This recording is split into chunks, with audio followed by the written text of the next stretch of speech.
मूर्खों का बहुमत। एक बार की बात है, एक घने जंगल में एक उल्लू रहता था।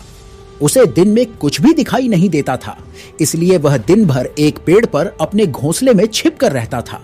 वह सिर्फ रात होने पर ही भोजन के लिए बाहर निकलता था। वह हमेशा अपनी इसी दिनचर्या का पालन करता था। लेकिन एक दिन दोपहर का समय था और बहुत तेज धूप व गर्मी थी। तभी कहीं से एक बंदर आया और वह उल्लू के घोंसले वाले पेड़ पर आकर बैठ गया। गर्मी और धूप से परेशान बंदर ने कहा, उफ, बहुत गर्मी है। आकाश में सूरज भी आग के किसी बड़े गोले की तरह चमक रहा है।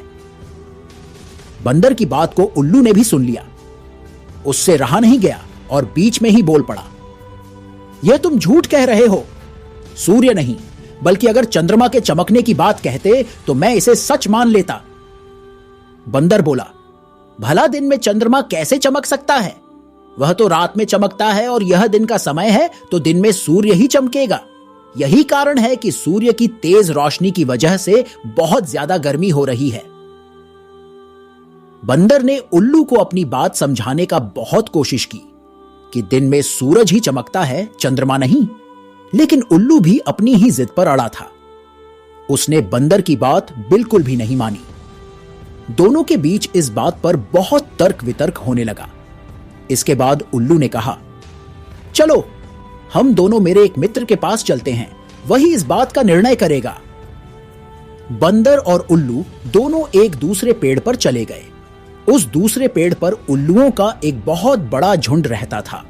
उल्लू ने सभी को बुलाया और उनसे कहा कि दिन में आकाश में सूर्य चमक रहा है या नहीं, यह तुम सब मिलकर बताओ। उल्लू की बात सुनकर उल्लुओं का पूरा झुंड जोर जोर से हंसने लगा। और तो और वह बंदर की बात का मजाक भी उड़ाने लगे। इन सभी ने एक ही स्वर में कहा, नहीं, तुम बेवकूफों जैसी बात कर रहे हो। इस समय आकाश में तो चंद्रमा ही चमक रहा है, और ऐसी झूठी बातें बोलकर हमारी बस्ती में झूठ का प्रचार मत करो। उल्लुओं के झुंड की बात सुनकर भी बंदर को विश्वास नहीं हो रहा था।